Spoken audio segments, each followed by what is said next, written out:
हम जिस जमीन पर खड़े हैं हमें लगता है कि ये कितनी ठोस है, कितनी पक्की है ना, बिल्कुल हिलेगी नहीं। पर क्या ये सच है? क्या हो अगर मैं कहूं कि ये जमीन हमारे पैरों के ठीक नीचे असल में एक बहुत ही स्लो मोशन फिल्म की तरह लगातार बदल रही है। आज चलिए इसी बदलती कहानी को थोड़ा करीब से समझते हैं। तो सवाल यही उठता है कि क्या ये जो स्थिरता हमें दिखती है ये सिर्फ एक छलावा है? क्योंकि सच तो ये है कि कुछ ऐसी जबरदस्त ताकतें हैं जो हमें दिखाई भी नहीं देती, लेकिन वो चुपचाप लगातार हमारे पहाड़ों, हमारी घाटियों को एक नया आकार दे रही हैं। तो चलिए देखते हैं कि ये कौन सी ताकतें हैं। तो हमारी कहानी की शुरुआत होती है चट्टानों के टूटने से।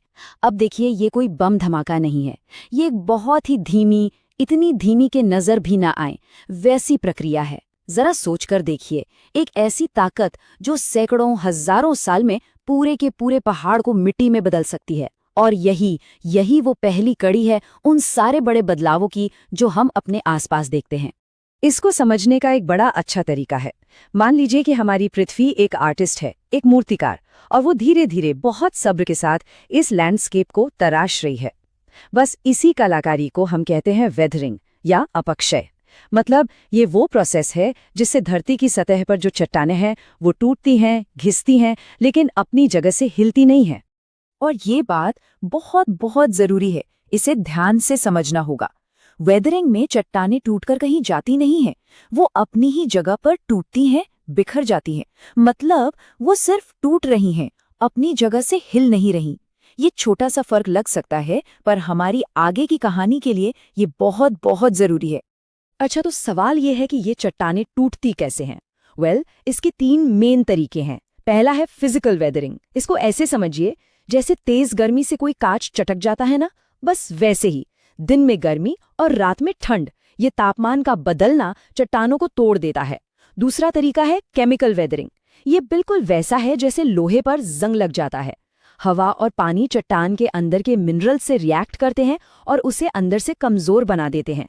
और फिर तीसरा है बायोलॉजिकल वेदरिंग। अरे ये तो हम सबने देखा है, जब किसी पेड़ की जड़ें इतनी ताकतवर हो जाती हैं कि वो कंक्रीट को भी फाड़ देती हैं।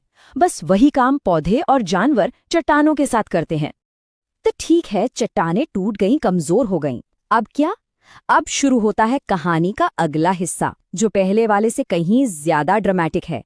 अब सीन में एंट्री होती है उस एक ताकत की जिसे कोई नहीं रोक सकता, ग्रेविटी यानी गुरुत्वाकर्षण। अब ये इन टूटे हुए टुकड़ों को हरकत में लाएगा। इस प्रोसेस का नाम है मास मूवमेंट।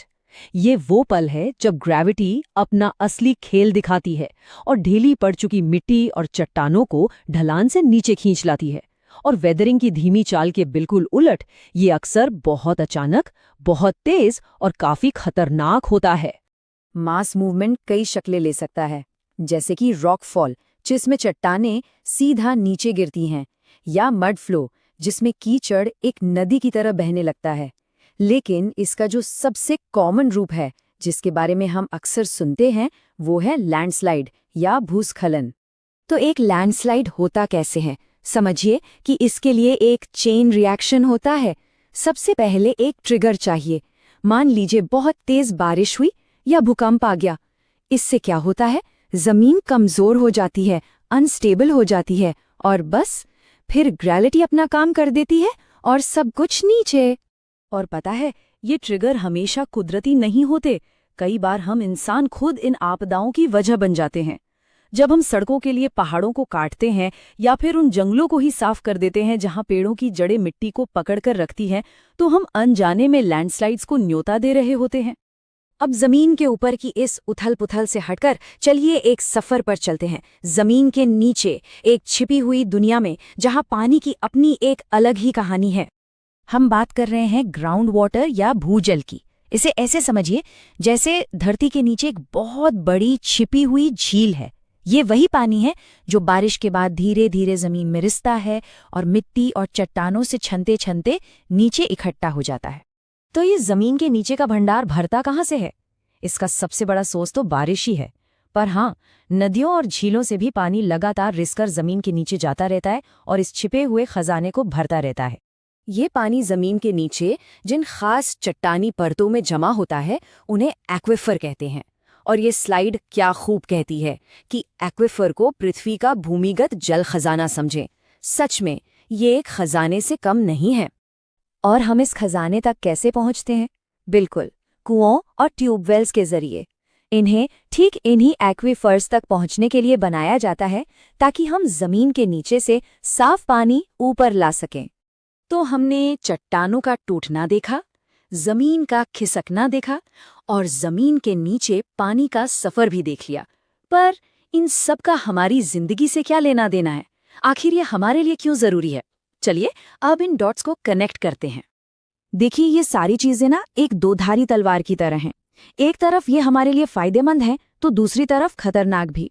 जैसे वेदरिंग को ही लीजिए, यही वो प्रोसेस है जो खेती के लिए उपजाऊ मिट्टी बनाती है और ग्राउंड वाटर से हमें पीने का पानी मिलता है। लेकिन दूसरी तरफ मास मूवमेंट लैंडस्लाइड बनकर सब कुछ तबाह कर सकता है और हमारा ग्राउंड वाटर वो भी कम होने और प्रदूषित होने के बड़े खतरे का सामना कर रहा है। और इस पूरी कहानी में जो सबसे बड़ी, सबसे जरूरी चेतावनी है वो भूजल को लेकर है। हमारा ये जो कीमती खजाना है ना, वो तेजी से खाली हो रहा है और जो बचा है वो जहरीला हो रहा है, प्रदूषित हो रहा है। ये हमारी लाइफलाइन है और इस पर बहुत बड़ा खतरा मंडरा रहा है। तो आखिर में ये हमें एक बहुत बड़े सवाल के साथ छोड़ जाता है। हमारी दुनिया तो बदल रही है, ये तो तय है। तो ऐसे में हम इन ताकतों के साथ कैसे जिएं? कैसे इनके साथ तालमेल बिठाएं? इस पर सोचना हम सबके लिए बहुत जरूरी है।